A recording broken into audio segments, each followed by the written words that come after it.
이재명 정부가 인공지능 AI에 사활을 걸었습니다. AI 수석 신설에 이어서 핵심 부처 장관의 AI 전문가를 대거 기용했는데요.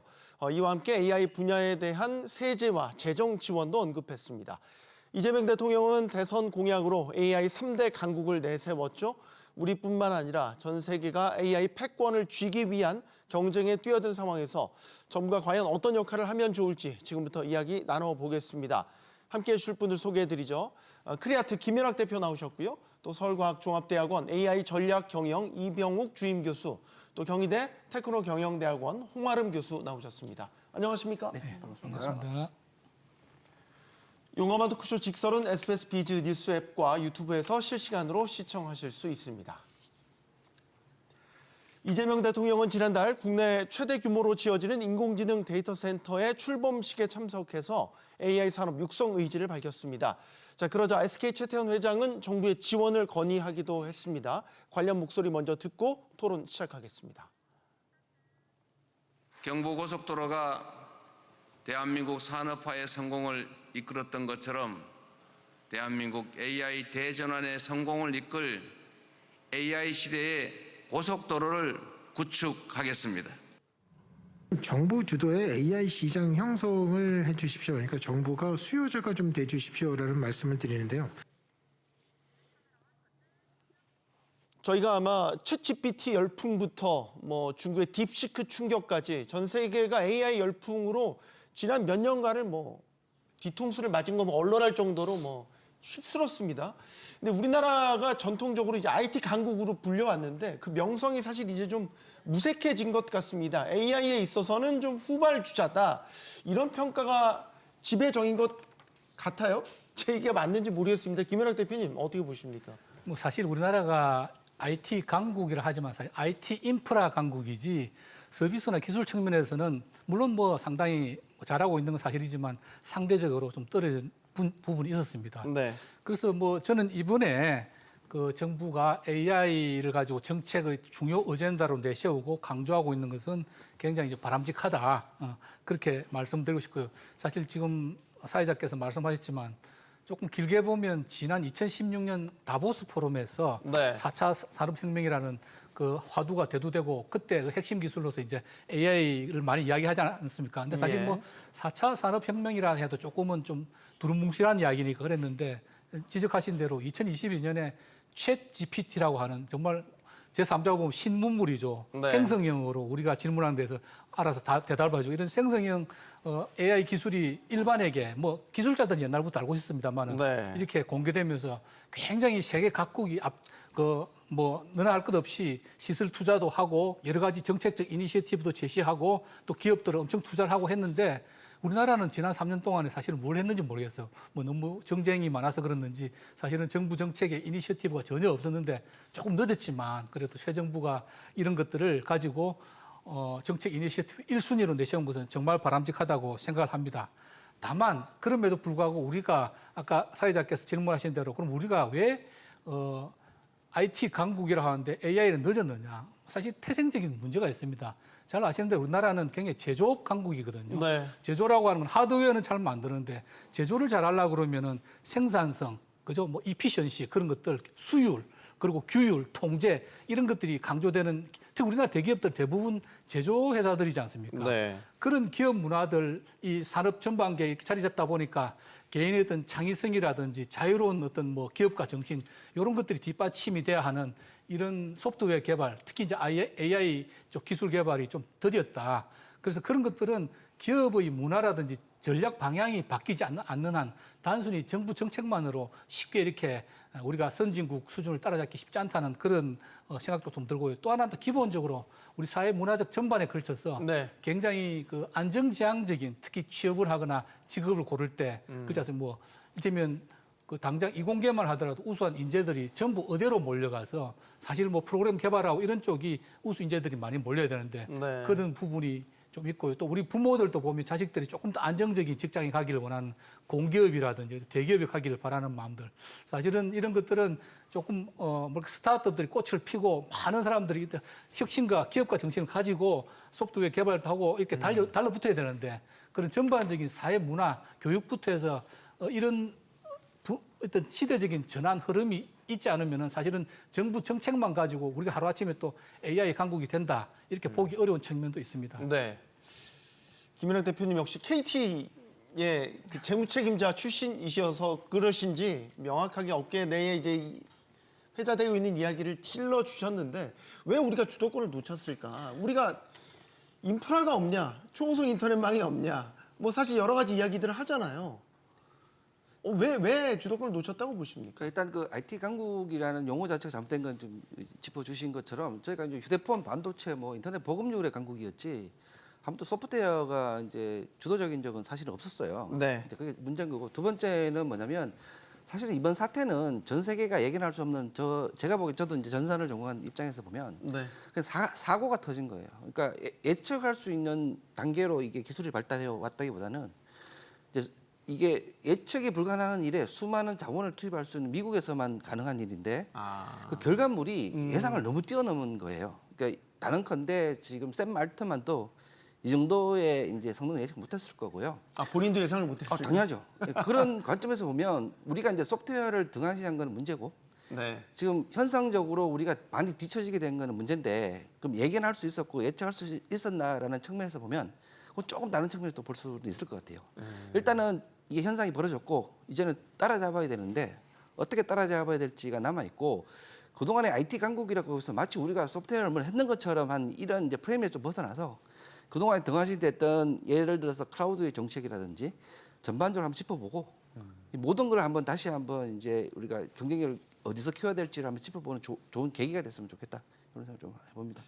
홍 교수님께도 의견 듣겠습니다. 네, 우리나라가 IT 강국이라는 사실은 맞죠. 정보통신 강국이고 전자정부도 10년간 1위를 차지했던 강국인데 AI는 좀 다른 것 같습니다. 기술, 시장, 제도 이 총합의 시스템 경쟁이라고 생각이 됩니다. R&D만 잘해서 글로벌 강국이 될 수 있겠냐, 주도권을 잡을 수 있겠냐라는 네. 것들은 시스템적인 전략인 부재가 가장 지금은 필요로 하고 한국이 10년 전부터 AI를 미래 기술로 지정하고 있었습니다. 하지만 공공 데이터 개방 제한적이고 규제는 경직돼 있고 또 민간 수요도 굉장히 분절적인 것이 사실입니다. 그렇기 때문에 우리가 사실 토종 AI 언어 모델 중에서 전 세계 사용 순위 50위에 들고 있는 모델조차도 사실 없는 것이 현실이죠. 그래서 왜 AI 후발주자라고 불리느냐 한다면 총합 시스템에 대한 실행이 느린 것이 가장 주요 원인으로 볼 수 있는데요.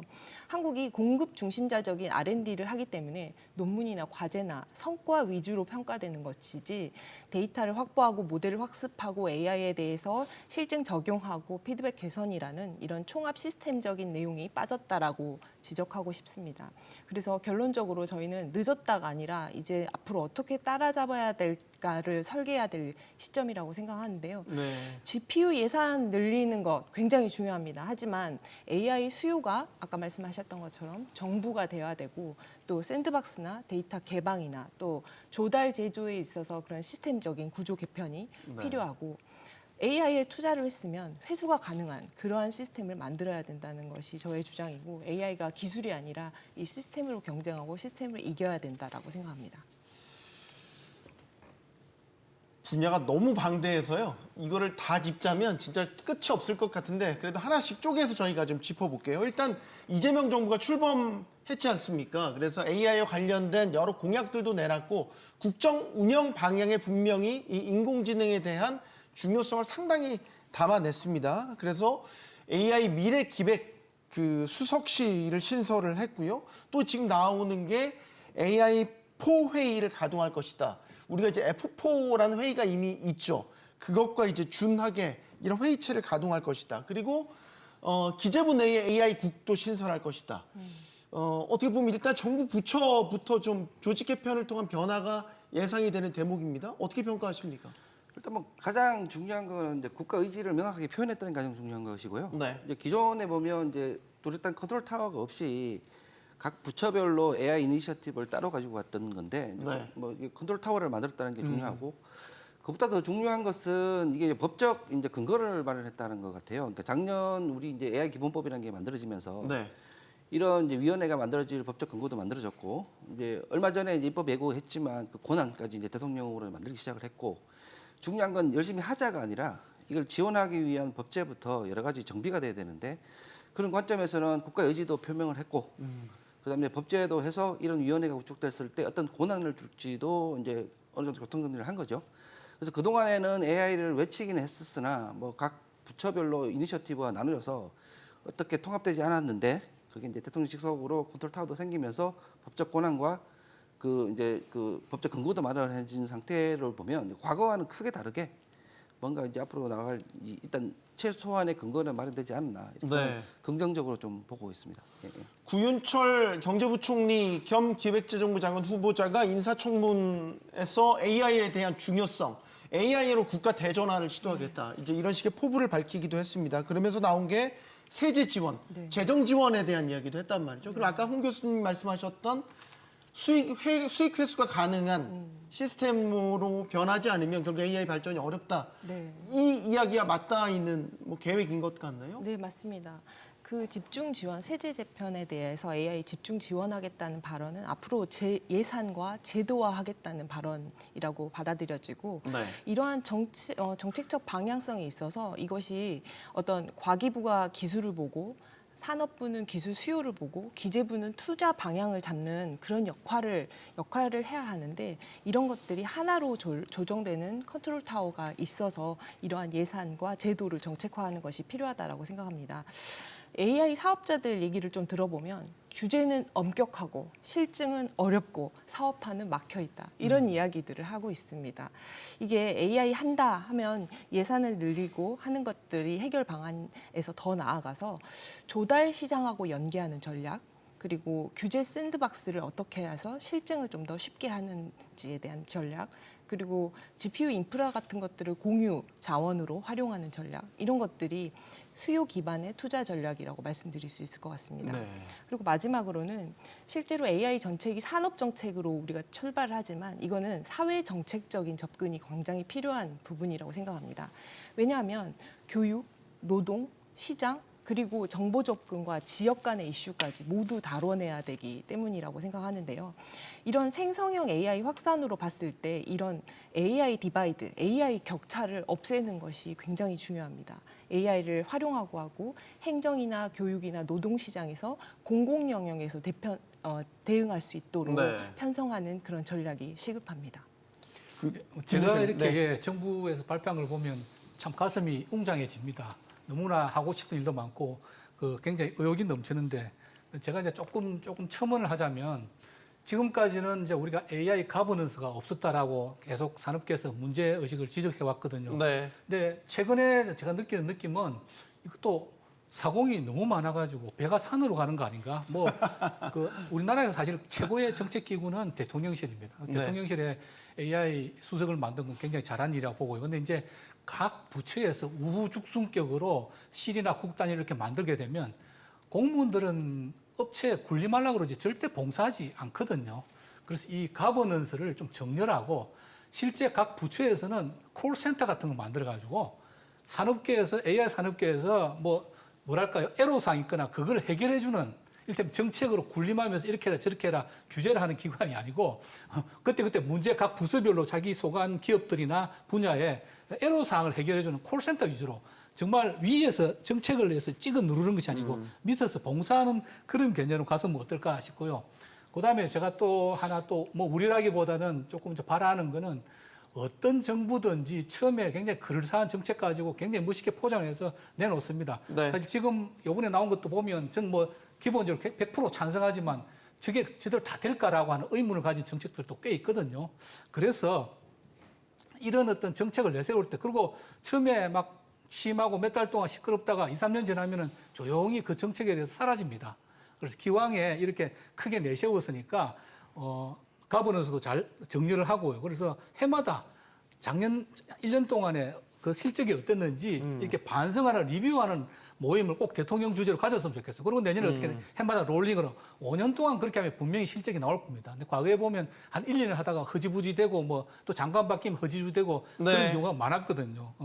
그다음에 이제 마지막으로 제가 좀 뭐랄까 또 하나 첨언하고 싶은 거는 우리가 모든 걸 다 잘할 수는 없습니다. 지금 뭐 모든 것을 좀 잘하자는 그런 느낌이 강하거든요. 아, 정책 자체가 예, 종합백화점식의 너무 느낌이 든다. 종합백화점식인데 선택과 집중을 해야 됩니다. 사실 뭐 오늘 토의에도 나오겠습니다만 우리 중국 같은 경우에는 인구가 우리 뭐 한 30, 40배 되지 않습니까? 그래서 네.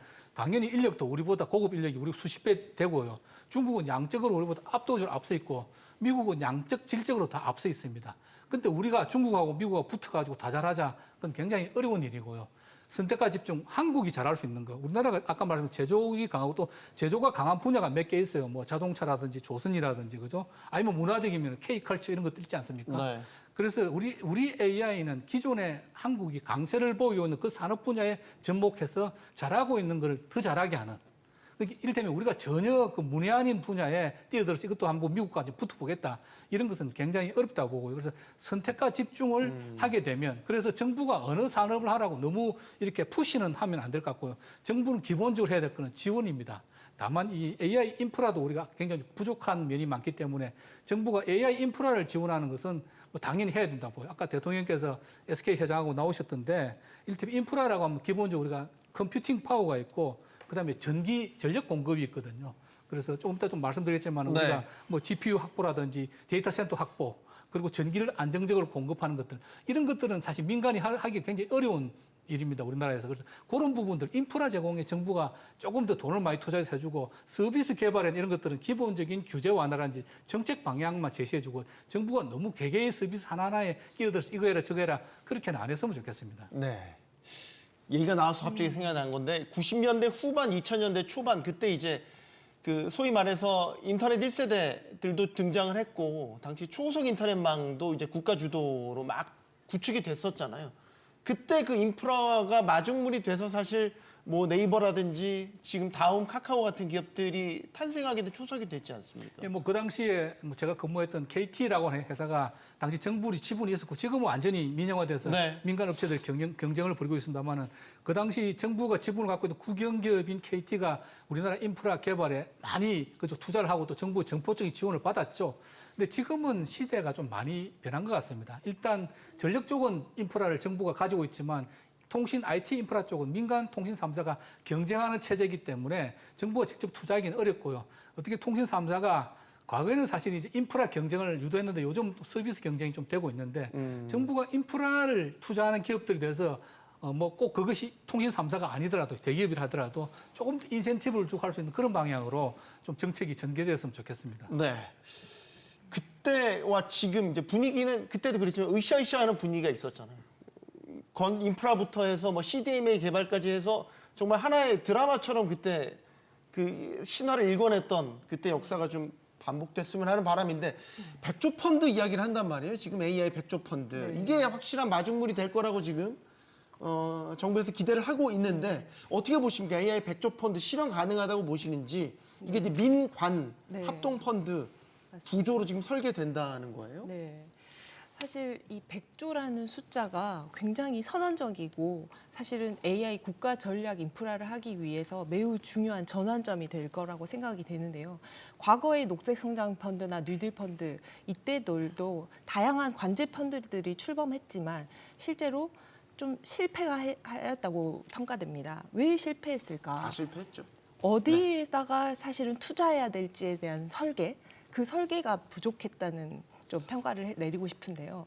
관주도로만 자본을 조달해서는 좀 실패하기 힘들고 이것이 민관과 함께 협력해야 된다라고 네. 생각합니다. 왜냐하면 이 정부가 이제 AI 수요자가 되고 이 수요자 기반의 투자 구조를 만들어서 초기에 시장과 이런 전체 수요를 만들어주는 것은 실제 민간에서 여러 가지 투자를 유도하는 굉장한 지름길이 될 거라고 생각합니다. 근데 여기서 더 나아가서 우리가 사실은 팁스 같은 성공적인 이런 민관 협력 투자 모델이 있습니다. 이런 사는의 자본금 증액만으로는 부족하고 이런 것에서 민간이 참여할 수 있는 구조를 설계하고 이 안에서 M&A를 활성화한다든지 또는 기술 검증할 수 있는 플랫폼을 만든다든지 아니면 샌드박스를 통해서 실증을 할 수 있는 그런 회수 가능한 구조 그 시스템이 필요하다고 생각하고 그래야 진짜 펀드가 돌아갈 수 있다고 생각합니다. 그래서 사실은 이제 이런 스타트업들 얘기를 좀 들어보자면 네. 스타트업들은 데이터와 GPU 함께 제공받고 여기에서 검증할 인프라가 필요하다는 것들이 아주 일관된 얘기입니다. 왜냐하면 기술의 확장성, 인프라 확보는 굉장히 투자 논리에서 중요한 아주 포인트라고 생각을 하는데요. 여기 안에서 AI 펀드가 검증 인프라를 투자 조건형으로 제공한다면 굉장한 자본 제공을 넘어선 네. 실제로 어디에 무엇에 어떻게 투자할 것인가를 접근하는 방향이 된다라고 생각하고 100조가 숫자의 문제가 아니라 아까 말씀드린 설계의 문제라고 얘기하는 것처럼 시장, 기술, 공공의 이런 삼각을 연계하는 전략적 펀드를 만들려면 좀 이번에는 다르지 않을까 생각됩니다. 교수님, 100조 펀드 어떻게 운영해야 되겠습니까? 네. 그러니까 과거에 왜 아까 뭐 아나운서님 또 인터넷 얘기도 하셨고 근데 과거에 여러 펀드가 했다가 실패한 이유는 저희가 다 알아요. 크게 보면 두 가지인데 일단 뭐 정권이 교체된다든지 국회 변수가 생겼을 때 이게 정권의 연속성이 없다. 네. 정책 연속성이 가장 큰 거고요. 두 번째가 방금 이제 말씀을 하셨지만 민간에서 이게 흥미를 못 느끼면 사실은 선순환 구조가 안 만들어지거든요. 네. 당시에 인터넷이 컸던 것도 민간에서 그 요구 사항과 맞물려졌기 때문이고 중요한 건 민간이 자기가 리스크를 안고라도 들어와야 돼요. 예를 들면 뭐 혜택만으로 리스크가 거의 없는 상태로 들어와서는 똑같은 실패를 보게 되는데 그러면 지금 이번 정권이 이 100조라는 펀드를 만든 다음에 정책으로 추진하려는 그 항목이 민간 입장에 봐서는 내가 리스크를 안고라도 할 만한 정도의 새로운 어젠다를 던지게 되면 이게 선순환 구조를 이루게 되는 거고요. 그게 아까 말씀하신 대표적인 사례가 이제 인터넷으로 통한 그다음에 네이버 같은 게 등장하게 되는 네. 그때 다 잘 맞물린 거고요. 그래서 제가 이제 눈여겨 보는 거는 일단 법적 근거로 산업은행 자본금 늘린 거는 정권이 바뀌더라도 뭔가 할 수 없는 일단 법적 근거를 하나씩 만들고 있던 측면에서 저는 긍정적으로 보고 있고요. 똑같이 이제 이 정책이 오래 갈 거라는 시그널을 시장에도 줘야 되고 동시에 민간에 수많은 혜택을 줘서 리스크 없이 들어오게 하는 것은 완전히 망하는 방법이고요. 어떻게 하면 흥미롭게 해서 민간이 많이 참여하고 리스크를 안고라도 참여하게 해서 좀 더 거대 자본이 만들어지게 만들 것이냐. 이게 가장 중요한 이 포인트라고 봅니다. 100조 펀드 성공 열쇠 뭐가 될까요, 대표님? 비슷한 말씀이에요. 사실 우리나라의 그 산업은행이 굉장히 특이한 존재거든요. 이런 뭐 미국 같은 나라는 이런 기존 인프라 완전 공공 인프라면 정부에서 하는 거고 네. 이런 수익성이 가미된 인프라는 대형 투자은행 IB들이 합니다. 근데 우리나라는 아직 대형 IB들이 성숙하지 못하니까 산업은행이 그런 역할을 하고 지금까지 산업은행이 주로 부실 기업 인수해가지고 떠안았죠? 뒤치다거리 네. 하는 역할을 했는데 또 의외로 또 요즘 같이 조선업이 이렇게 화랑이 되니까 조선사 같은 경우에 수익을 남기고 팔기도 합니다.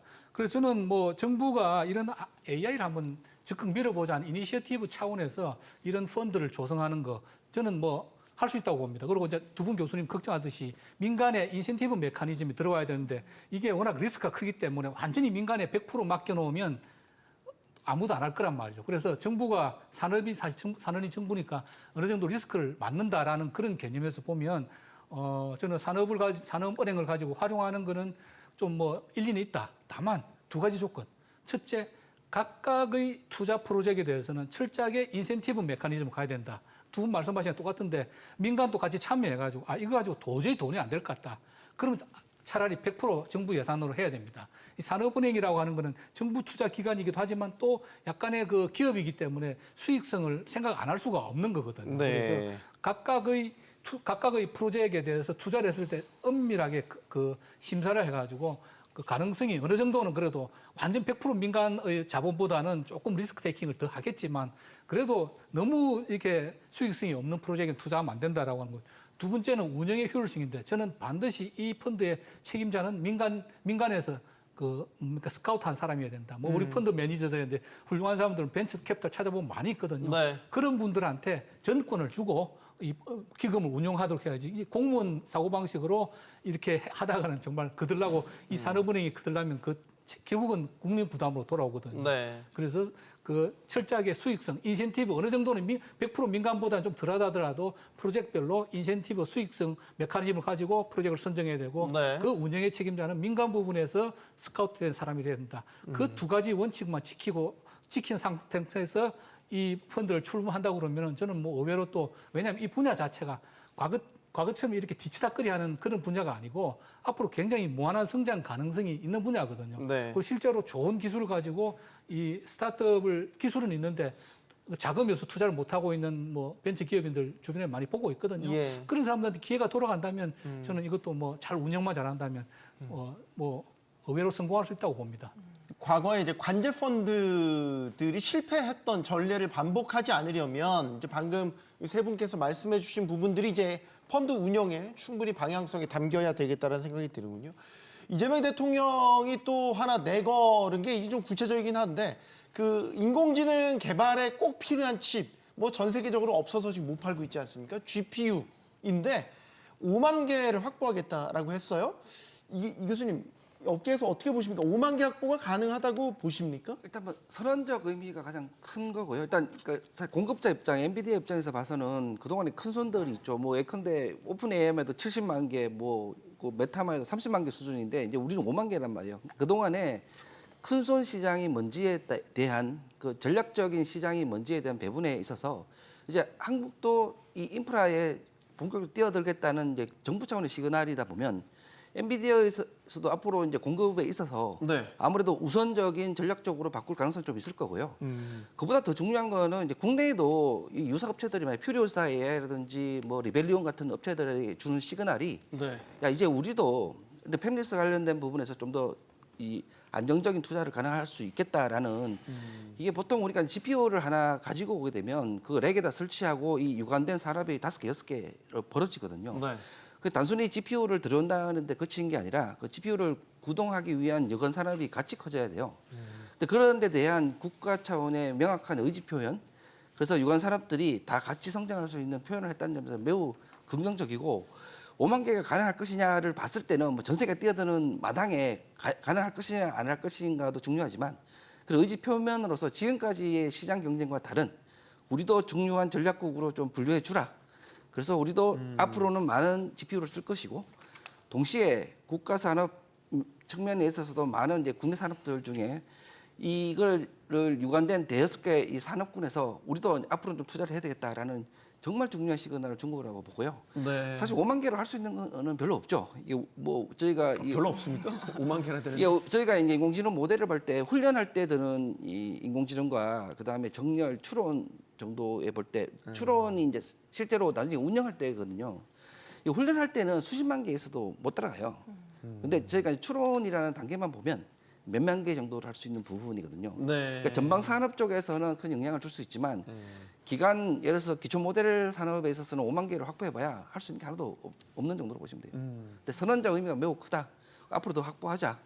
그리고 이제 더 자립도를 올리자라는 측면에서 보면 매우 중요한 이제 출발점이다 이렇게 볼 수 있을 것 같아요. 저희가 국내에 있는 GPU가 1만 개가 안 되나요? 지금? 뭐 SK 말씀하시죠. 그 SK 회장님이 자기가 주장하기에는 2,000개라고 말씀하셨죠. 2,000개요? 예. 하이닉스가 HBM GPU에 공급은 납품하는데 하지만 그렇게 지금 GPU 를 가장 많이 확보를 확보하고 못했군요. 있는 걸로 추론되는 이제 LG 정도도 뭐 1,000개 정도? 1,000에서 1,500개 사이거든요. 다 합쳐봐야 이제 2,000개라는 게 이제 추정이고 시장에서는 많아봐야 10,000개라고 추정을 하는데 지금 뭐 메타만 해도 지금 35만 개에 H100만 35만 개, 40만 개거든요. 그리고 뭐 그 오픈 AI만 해도 70만 개 정도. 그러니까 이게 사실은 게임 자체가 안 되는 거죠. 그러니까 국가 네. 전체보다 한 기업이 갖고 있는 게 뭐 수십 배, 수백 배 정도로 많이 있고 그러다 보면 엔비디아 입장에서도 누가 큰 시장인지를 봤을 때 전략적인 부분이 있었는데 우리 후순위를 밀릴 수밖에 없겠죠. 그렇죠. 이제 우리도 이제 좀 하겠다. 우리도 10,000개 단위 이상으로 할 테니까 앞으로 우리도 좀 찾아봐라. 앞으로 공급 이 플랜을 짤 때 좀 생각 좀 바꾸라라는 시그널, 중요한 시그널이 이제 들어간 걸로 보시면 되죠. 농담입니다만 최태원 회장 통해서 좀 압박을 하면 되지 않을까? 엔비디아를 압박하면 되지 않을까라는 농담을 곁들이면서 네. 홍 교수님. 네, 우리나라가 지금 추경으로 10,000개 더 확보하겠다고 하고 지금 전략적으로 5만 개 얘기를 나왔는데 실제 이런 단순 숫자 경쟁이 아니라고 생각합니다. 이거는 AI 자립 역량을 위해서 국가 전략 자산 확보 측면에서 굉장히 중요하다고 생각하고 GPU 확보라는 것이 사실 현실적인 과제가 있습니다. 엔비디아의 H100이나 B100 같은 모델들은 이런 빅테크나 주요 정부들이 예약 구매 경쟁을 벌이고 있는 것이 현실입니다. 네. 실제 단순히 사겠다고 주는 것이 아니고 예약하는 그런 컴피티션이 벌어지고 있기 때문에 네. 국가 단위에 있어서 구매 협상이라든지 아니면 동맹 기반의 우선 조달이라든지 아니면 그런 기조 안에 우리가 장기적인 계약 경쟁의 전략이 필요한 시점이라고 생각합니다. 네. 그리고 GPU만 있다고 이것이 컴퓨팅 리소스가 돌아가는 것이 아닙니다. 여기 안에서 전력, 인프라가 같이 따라줘야 되는데 이 사실 GPU가 돌아가기 위해서 냉각이나 전력, 입지나 서버 설계 같은 데이터 연산에 있어서의 클러스터 이런 부분이 굉장히 필요하기 때문에 GPU를 돌릴 수 있는 공간 확보 그리고 데이터 센터에 대한 투자와 확보 그리고 전력 인프라 확충 이것이 병행되어야 된다라고 생각합니다. 또 하나 중요한 것은 GPU가 있다고 해서 민간 스타트업이나 연구기관, 대학 모두 다 연산 자원이 없어서 실제로 모델 검증 못하고 있는 것이 현실이라고 네. 말씀드리고 싶습니다. 이런 공공 GPU 클라우드나 AI 연산에 있어서 샌드박스 이런 것들이 민간과 공유하고 개방하는 구조로 설계되어야만 이 AI 경쟁이 연산력 경쟁 이런 것에서 더 나아가서 인프라 설계의 경쟁력으로 이어질 것이라고 보고 있습니다. 네. 자, 이재명 정부에서 또 그 주장하고 있는 게 이제 AI 주도권을 넘어서서 AI 주권에 대한 문제입니다. 그래서 모두의 AI 그리고 또 이와 연계된 소버린 AI가 이제 필요하다 이렇게 이야기를 하고 있는데 여기에 대해서 어떻게 보시는지 일단 모두의 AI는 전 국민 누구나 보편적으로 쓸 수 있는 AI를 만들겠다라는 거고 뭐 같이 연계된 내용이긴 하지만 소버린 AI 같은 경우는 그 나라의 어떤 주권적인 AI를 만드는 이 이야기도 언급을 하고 있단 말이에요. 네. 뭐 같은 면에서도 조금 다른 이야기인 그렇죠. 것 같기도 한데요. 사실은 이제 AI를 그 어떤 퍼블릭 서비스로 제공한다라고 하는 것은 발상은 굉장히 좋은데 과연 그게 이제 경쟁력을 가질 수 있을까라고 하는 걸 좀 생각을 해봐야 되거든요. 네. 사실 뭐 국민 모두가 쉽게 이렇게 접근해서 쓸 수 있는 AI 플랫폼이 있으면 얼마나 좋겠습니까? 좋은데 일단 비용이 많이 들 거고요. 많이 그다음에 들겠죠. 네. 역대로 공공 부분에서 제공하는 이런 어떤 서비스들이 IT 서비스들이 퀄리티나 유지 보수 이슈 때문에 첫 번째 고객을 많이 모으지를 못했고 지속 가능성도 별로 없던 경우가 많습니다. 그래서 또 세계적으로 또 AI 서비스 플랫폼을 공공에게 무료로 제공하는 경우도 제가 알기로는 세계적으로 없습니다. 예, 별로 없는 걸로 알고 있거든요. 네. 그다음에 이제 아까 말씀드린 이게 엄청난 투자가 들어가는데 그 가만히 있으면 왜냐하면 다른 데 AI들은 해마다 엄청나게 용량이나 속도가 빨라지는데 네. 그게 따라가려면 또 계속 투자를 많이 해야 되잖아요. 천문학적인 비용이 들어갈 수 있거든요. 그다음에 아까 제가 지적한 문제 월급쟁이들이 공무원들이 이 사업을 맡아가 잘할 수 있겠는가. 그래서 만일에 우리가 모두 AI 같은 걸 한다. 제가 볼 때 1조 원 가지고 초기 투자는 모르겠지만 계속 유지 보수하려면 돈이 엄청 많이 들 거거든요. 그렇기 때문에 반드시 정부 주도로 하지 말고 민간 사업자들이 하고 컨소시엄을 구성해서 해야 되고 여기에 어느 정도의 이윤 메커니즘 다만 이럴 수는 있겠죠. 정부에서 제공한 거하고 좀 민간의 고급 서비스하고 티어를 나누어 가지고 어느 정도 뭐 제한된 서비스를 제공한다든지 뭐 그런 것들은 좋은데 글로벌 AI 플랫폼들하고 동일한 수준에서 경쟁한다. 그거는 제가 볼 때 굉장히 어려울 거다. 이런 생각이 들고요. 그다음에 소버린 AI는 어떻게 예, 소버린 AI는 저는 필요하다고 생각합니다. 왜냐하면 지금 이제 국가 안보 측면이 있잖아요. 지금 지도 가지고도 문제가 많지 않습니까? 네. 뭐 외국의 구글이나 애플이 정밀지도 반출 우리나라 문제가 지도 달라고 있죠. 그러는데 우리 정부가 버티고 있죠. 근데 네. 요번에 또 뭐 관세 협정이랑 같이 붙여서 한다고 그러니까 어떻게 될지 모르겠는데 우리나라가 특이한 안보 상황이 있는 거고요. 또 우리 기업이나 개인의 정보 보호 측면, 기술 자립 측면, 그다음에 국내 AI 생태계 측면에서 필요하다고 봅니다. 또 제가 조사를 해보니까 뭐 사실 또 민간에서 꽤 하고 있더라고요. 통신 3사도 하고 있고 네이버 카카오에서도 이렇게 하고 있다. 그래서 저는 뭐 소버린 AI를 개발하고 또 선의의 경쟁을 하는 건 좋은데 다만 그러면 소버린 AI를 100% 하고 외국계 메타나 뭐 이런 걸 막아버릴 거냐. 그건 아닌 거죠. 이를테면 그걸 막아가지고 뭐 중국이라든지 북한은 뭐 아예 뭐 우리가 그럴 필요도 없고 중국 같은 경우는 안 되지 않습니까? 일단 구글 서비스가 안 되는데 뭐 중국만 하더라도 자기네 14억 내수 시장이 있으니까 또 뭐 어떻게 또 통제 사회니까 정보의 자유로운 유출입을 방지하기 위해서 이제 뭐 그렇게 하는 것 같은데 우리나라는 고립해서 나갈 수는 없기 때문에 네. 소버린 AI를 장려하는 것 한편 플러스 글로벌 그 서비스가 들어와서 경쟁하는 것 둘 다 동시에 축구를 해야지 소버린 AI는 뭐 경쟁력이 안 되라고 아예 문을 닫아버리는 또 그렇고 그렇다고 해서 외국계 메타나 이런 것들 서비스 파워가 너무 오픈 AI 같은 너무 강하기 때문에 그걸 막을 수도 사실 없지 않습니까? 네. 그래서 공존하면서 발전할 수 있게 물론 우리는 마음으로는 우리나라의 소버린 AI들이 더 발전을 했으면 좋겠고 그런 것들을 위해서 어떤 뭐랄까 관세 협상이라든지 무역 장벽이 안 된다는 그런 범위 내에서는 좀 정부가 지원을 적극적으로 해줘야 된다. 그래서 선의 경쟁을 벌이게 하는 게 맞다. 그러나 둘 다 어느 한쪽에만 너무 집중한다. 까딱 잘못하면 그건 우리가 국제적 고립될 수가 있다. 네. 그런 생각이 듭니다. 그 소버린 AI에 대한 개념을 좀 설명을 해주셔야 될 것 같아요. 이게 선언적 개념적인 의미로 이제 독립된 AI, 뭐 인프라나 데이터, 인재 이런 것들이 다 우리 그 독립된 상황 하에서 만들어진 AI 정도로 알고 있는데. 그러니까 뭐 데이터 주권부터 이제 주권에 관련된 문제인데 저는 사실은 소버린 AI라는 용어를 되게 싫어해요.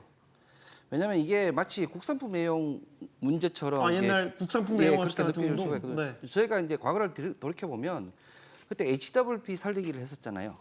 그래서 국산 워드 프로세서를 살리자, 한글 한글과 말씀이시군요. 컴퓨터를 네. 살리자를 했을 때 그게 국가적으로 결국 소프트웨어라는 이 발전에 도움이 됐느냐를 보면 결론적으로 보면 한글과 컴퓨터는 살렸지만 국내의 소프트웨어 생태계를 살린다는 측면에서는 아닐 수도 있는 거거든요. 그러니까 예컨대 지금 이제 저는 소버린 AI를 얘기하면서 그때 뭐 장관 청문회 때 제가 하나 걱정됐던 부분은 뭐냐면 앞으로 클라우드를 국산을 쓸 것이냐 앞으로 그렇게 노력하겠다라고 이런 얘기를 했단 말이에요. 근데 클라우드의 국산화와 AI 국산화는 달라요. 예컨대 AI 경쟁력을 높이기 위해서 뭐 AWS를 쓰는 게 더 유리하면 두 개 충돌이 생기지 않습니까? 네. 그럼 AI 경쟁력을 놀리려면 클라우드와 달리 그냥 AI 경쟁력을 놀리면 되는데 이게 국산화처럼 되면 예를 들어서 전부 다 클라우드를 네이버를 씀으로써 AI 경쟁을 낮출 수 있게 되는 문제가 돼버리는 거거든요. 이 소버린 문제가 왜 발생했는지 근원을 보면 지금 이 챗GPT라는 얘가 트레이닝한 데이터의 93%가 영어로 된 데이터예요. 이 영어로 된 데이터의 문제는 뭐냐면 동양에 관련된 여러 법제라든지 우리 한국에 관련된 여러 현실을 잘못 반영할 수가 있어요. 영어로 된 도큐멘트니까. 네, 그렇죠. 대표적인 게 독도가 누구 땅이라고 하면 분쟁 지역이라고 얘기하는 이유가 그렇죠. 얘가 지식을 전달한 게 아니라 영어로 된 도큐멘트 때문에 전달을 하는 거거든요. 각국이 서버린이 나온 이유는 전 세계인이 자꾸 챗GPT를 쓰면서 전 세계인이 사실로 받아들이는 게 사실이 아니라 영어로 된 도큐멘트에 더 많이 기술된 거를 사실로 잘못 받아들이는 거를 고치자 해서 출발했어요. 예. 근데 이걸 고칠 수 있는 방법은 우리가 우리 LLM을 만들었다고 해서 전 세계인이 한국 LLM을 쓰지는 않을 거거든요. 여전히 챗GPT를 쓰고 그런 유수한 GPT를 쓸 거기 때문에 거기에 공급될 데이터셋 자체가 한국에서 만든 양질의 데이터셋으로 트레이닝하도록 유도하는 그 부분도 반드시 필요한데 이 서버린 AI만 놓고 보면 마치 모든 걸 국산화하고 국산으로 만들어진 걸 가지고 사람들 쓰게 하자 이렇게 느껴질 가능성이 있거든요. 네. 그게 아니라 외산도 많이 써야 돼요. 외산을 우리가 아무리 유도한다고 하더라도 카카오톡하고 메신저를 똑같이 만든다고 해서 카카오톡처럼 될 수는 없잖아요. 이미 예. 구축된 거는. 네. 그럼 구축된 생태계에 지금 잘못된 지식을 사로잡는 방법은 우리나라만의 잘된 데이터셋을 만들어서 위키피디아 같은 곳에 공급을 하고 이미 중국은 그렇게 하고 있거든요. 그래서 어차피 외산들은 거기서 트레이닝을 시킬 거기 때문에 걔들이 우선적으로 사용할 데이터셋이 우리 데이터셋으로 되도록 해서 하는 것도 소버린 AI의 중요한 부분의 한 축이고요. 두 번째 축은 말 그대로 우리가 가능하면 공공 영역이라든지 국방 영역에 우리 자체의 LLM을 쓰자라는 얘기는 뭐냐면 외산 LLM을 썼을 때 기초 모델이 끊길 수도 있지만 우리 데이터셋이 예를 들어서 사스 같은 걸 해서 리킹 당할 수도 있으니까 네. 그걸 막자는 취지니까 두 개는 분리를 해야 되고요. 또 네이버를 쓰자라 그리고 클라우드를 국산을 쓰자는 건 그 클라우드를 국산화하자는 얘기인 거지 AI가 합쳐서는 안 되는 문제인데 제가 보기엔 다 합쳐져 있어요. 예컨대 소프트웨어 짬뽕 경쟁력을 국산화하자도 지금 AI 소버린에 들어있고 클라우드의 경쟁력을 높이자도 들어가 있고 이 세 개를 다 동시에 할 수는 없는 게 이해상충이 분명히 생기거든요. 지금 예를 들어서 뭐 프랑스가 밀고 있는 미스트랄도 AWS를 적극적으로 쓰지 야 우리가 프랑스산 클라우드 쓰자 이러지는 않거든요. 그렇게 따지면 우리도 OS도 새로 만들어야 되고 다 새로 만들어야 돼요. 옛날에 기억하시겠지만 OS 만들자고 했다가 왜 실패했는지 그 역사를 보면 우리가 집중해야 될 분야 왜 소버린 LLM이라는 게 왜 나왔느냐 전 세계인들이 정보를 얻는 통로가 점점점 이 챗GPT 같은 걸로 지금 이제 통일화되고 있는데 걔가 뱉는 말이 사실이 아니라 영어로 된 도큐멘트에서만 계속 뱉다 보니까 그러니까 우리 한글로 된 도큐멘트가 전 세계 0.8%밖에 안 돼요. 네. 한자가 1.8%밖에 안 되고 근데 네이버의 하이퍼클로바 같은 경우는 좀 다르잖아요. 그렇죠. 근데 그거 우리가 자체적으로 한국 기업이 구축한 LLM이라고 봐요. 그게 사실은 보면 오분한 개구리인 거죠. 예컨대 우리 사람들은 필요한 걸 쓰는 거지 그 애국심에 쓰는 게 아니라 우리가 클로바가 있는데 하이퍼클로바입니다. 네. 클로가 있는데도 불구하고 왜 챗GPT를 쓰겠냐고요. 그러니까 고객의 선택은 그 더 좋은 상품을 쓰는 거지 우리가 이 LLM을 만들었다고 해서 외국인이 우리 상품을 쓸 이유도 없고 또 하나는 뭐냐면 하이퍼클로바 갖고 있는 거는 한글로 트레이닝됐어요. 97%가 한글로 트레이닝됐기 때문에 얘가 알고 있는 지식은 전 세계에 퍼져 있는 인터넷 지식의 0.8%밖에 안 되는 거예요. 다른 말로 하다 보면 그럼 보편적인 글로벌 경쟁력을 갖춘 상품을 만들기 위해서 오로지 한글만 트레이닝하는 게 맞느냐를 봤을 때는 어느 특정 분야 아까 말씀드린 국방이라든지 이런 부분에 맞는 전략이 될 수가 있으나 전 세계인을 상대로 우리가 K컬처라는 게 제가 이제 조금만 더 얘기를 하면 네. TV를 개발하는 사람이 있고 TV를 만들어 조립하는 사람이 있고 TV의 컨텐츠는 다르잖아요. 그러니까 K컬처의 힘은 외교력이 아니지 않습니까? 네. 그러니까 지금은 전부 다 어떤 느낌인가 하면 소버린 AI 할 때 쏟아붓는 게 이 TV를 어떻게 조립할 것인가만 이 신경을 쓰는 것 같아요. 네. 근데 더 중요한 거는 그 안에 컨텐츠 이걸 어떻게 활용할 것이냐 수단과 목적을 분리하고 양쪽이 분리가 돼야 되는데 잘 조립하는 방법만 한다고 해서 그 안에 컨텐츠가 좋아지는 건 아닌데 이제 약간 그게 매몰되지 않느냐라는 관점을 이제 제가 말씀드리는 거죠. 네. 아, 좋은 비유십니다. 마지막에 딱 이해가 다 한꺼번에 네, 되네. 네. 교수님. 사실 이 백영훈 장관이 말씀하신 것처럼 이 외산 AI에 종속되는 경우 여러 부분 국가의 핵심 영역이 의존되는 행위, 위험이 생기기 때문에 이것들은 국가 존속 조건하고도 굉장히 맞물려 있습니다. 하지만 이 EU에서 최근에 EU AI 액트를 살펴보면 국방이나 안보 분야를 명시적으로 규제 대상에서 제외했습니다. 왜 그럴까요? 이것은 바로 국방과 안보가 각국의 소버린 AI이기 때문입니다. 그래서 주권형 AI 체계 자유적으로 유지해야 된다는 공감대는 세계적으로 형성되어 있다고 생각합니다. 하지만 이 소버린 AI가 성공을 하려면 그럼 우리는 무엇을 좀 더 해야 되는가? 이 관점에서 좀 말씀드려보면 이런 사일로형 국산화, 아까 실패하셨던 이 교수님께서도 설명하셨던 그런 사일로형 국산화는 이미 실패한 여러 가지 경험이 있고 글로벌 경쟁력을 갖추지 못한 사례가 있습니다. 그렇기 때문에 우리는 이것을 좀 더 연결되는 주권화 모델로 가야 되고 이 국제 표준을 우리가 차지하기 위한 여러 상호 운용성을 확보하는 것들이 중요하다라고 생각합니다.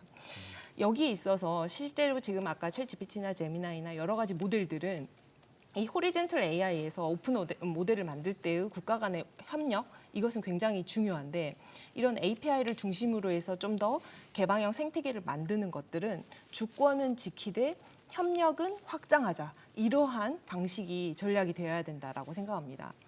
그리고 이 초기에는 이것들을 속도하고 범용성 있는 우리가 초고대 모델들의 강점이라고 우리가 말씀드릴 수 있지만 네. 우리의 소버린 AI 같은 경우는 사회적인 신뢰성이나 공공 적용성이 핵심이 됩니다. 지금도 공공기관에서 챗GPT를 사용하지 못하는 기관들이 있습니다. 이것들은 여러 가지 핵심 자원들이 데이터들의 주권을 지키지 못할 것 같아서 우리가 사용하지 못하는 그런 것들이 있기 때문에 여기 안에서 행정이나 법령 해석, 재난, 여러 가지 우리의 국가 이 기밀에 있어서 윤리적인 설계, 또 네. 근거 있는 여러 가지 사용자 신뢰성 이런 것들이 굉장히 중요하게 되겠습니다. 네.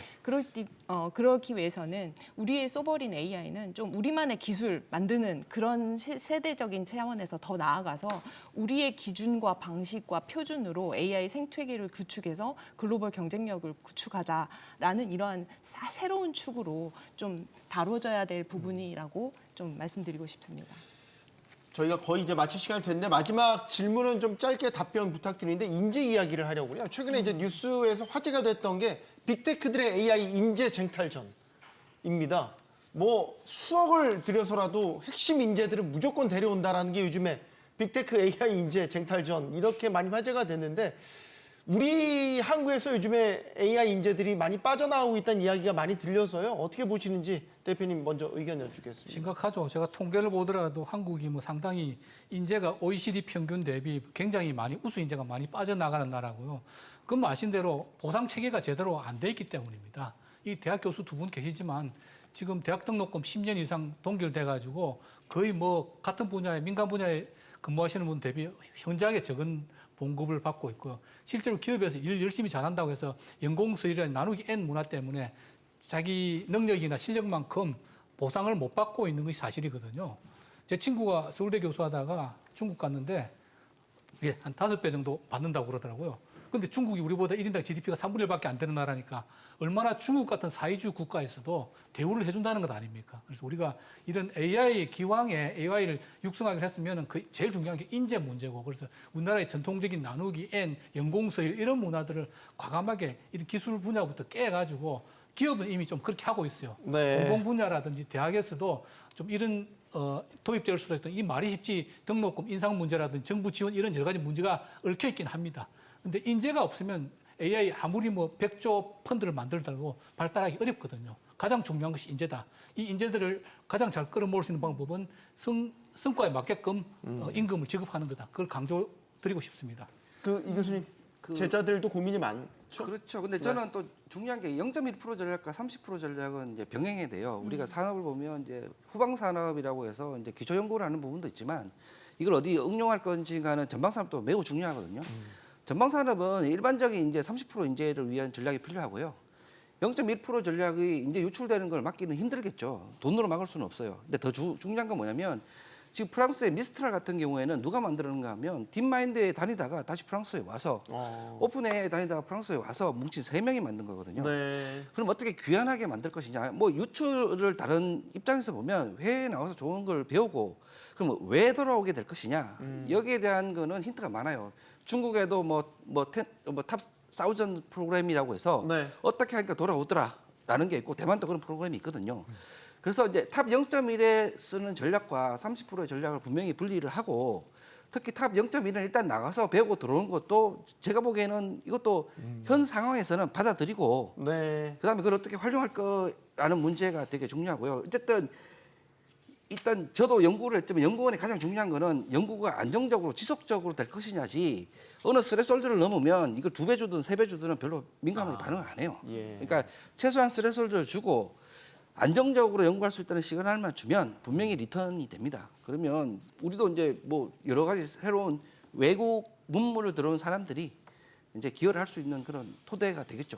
알겠습니다. 네. AI 전략을 논하는 데 있어서 오늘 다양한 주제를 가지고 다소 좀 방대한 이야기를 나눠봤습니다. 여러 의견들이 제시됐지만 역시 핵심은 고립되어서는 안 된다는 것, 글로벌 생태계와 활발히 교류하고 경쟁해야 된다는 것 아닐까 싶습니다. 토론 마치겠습니다. 여기는 모든 경제가 모이는 SBS 비즈입니다. 시청해주셔서 고맙습니다.